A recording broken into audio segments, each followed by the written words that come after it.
The world is your racetrack, and speed is your only limit.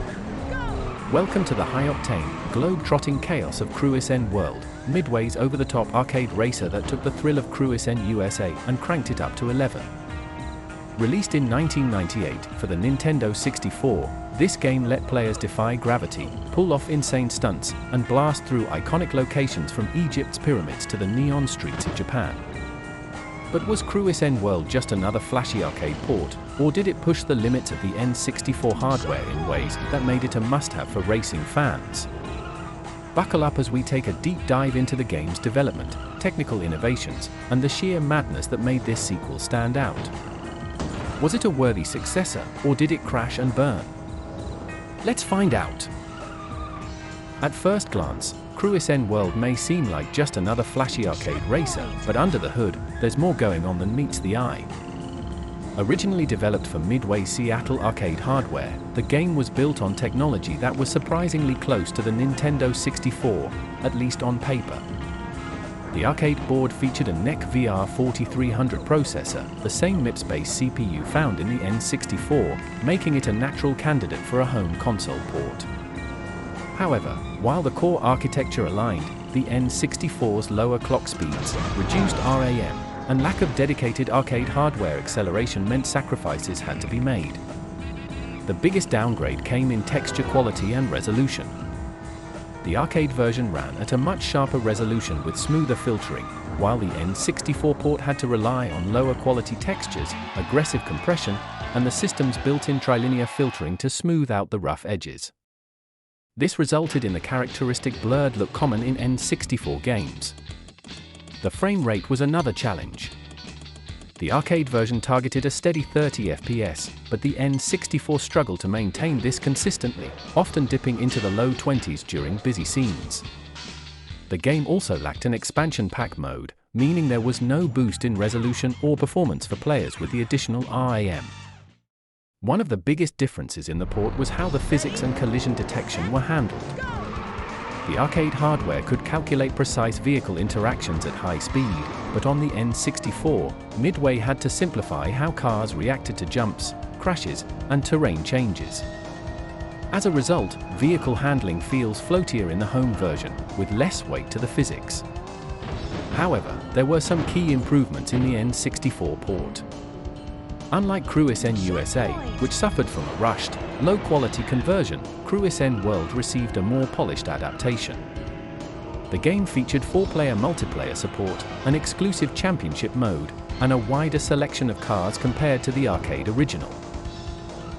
When Cruis'n World hit the Nintendo 64 in October 1998, it had some big expectations to meet.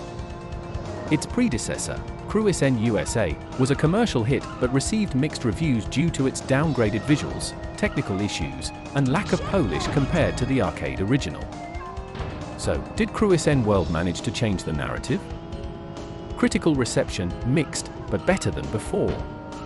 While Cruis'n World was seen as an improvement over Cruis'n USA, critics were still divided. Some praised its arcade-style fun, track variety, and multiplayer mode, but others pointed out its dated graphics, lack of depth, and floaty physics. Here's a breakdown of the key positives and negatives. Pros: fast-paced arcade fun with simple, pick-up-and-play gameplay.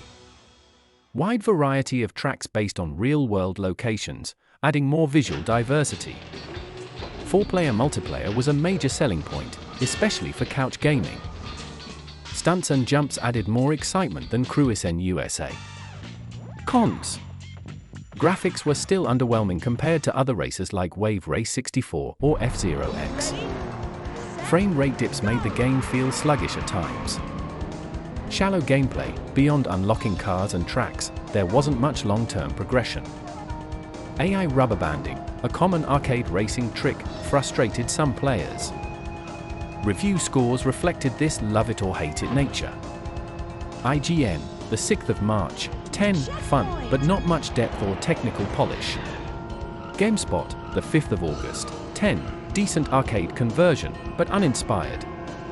Nintendo Power, the 7th of May, 10, a solid improvement over Cruis'n USA. Electronic Gaming Monthly, the 6th of August, 10. Fun with friends, but won't hold your attention long term. Sales, a solid performer, but not a blockbuster. Despite its mixed critical reception, Cruis'n World sold well, largely due to the strength of the Nintendo 64's multiplayer appeal. Racing games were always a hit with party gaming, and the 4-player mode gave it an edge over more serious racers.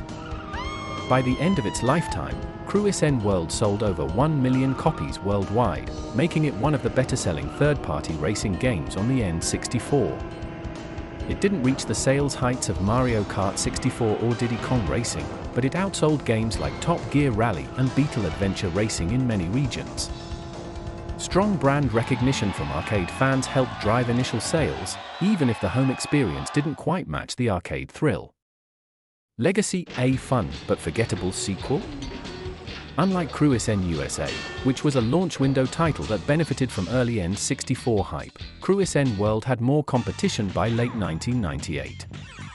Games like F-Zero X, Diddy Kong Racing, and even Ridge Racer 64 offered deeper mechanics, better visuals, and stronger replay value. However, Cruis'n World remained a fan favorite for casual, over-the-top fun, especially for those who just wanted a quick racing fix. The game's decent sales and moderate success led to a final sequel, Cruis'n Exotica 2000, and the Cruis'n franchise would later make a surprising comeback with Cruis'n Blast in 2021. Every game has its quirks, and Cruis'n World is no exception. From hidden Easter eggs to odd development choices, here are some of the strangest, funniest, and most unexpected things about the game. Midway's love for bikinis? One of the most memorable and ridiculous quirks of Cruis'n World is the victory celebration. When you win a race, instead of a simple podium scene, you're treated to scantily clad bikini models dancing around your car in a totally over-the-top sequence.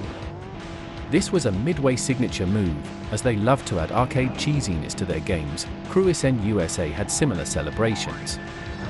It felt hilariously out of place on the family-friendly Nintendo 64, especially considering the system's usual audience.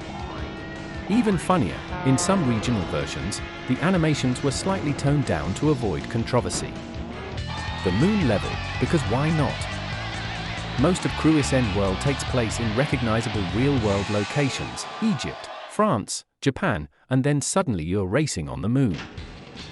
Yes, Midway just threw in a lunar track with low-gravity physics, because why not?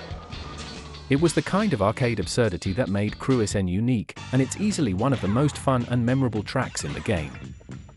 Backflips, wheelies, and insane stunts. Unlike Cruis'n USA, Cruis'n World introduced stunts, letting players pull off backflips, wheelies, and barrel rolls off ramps.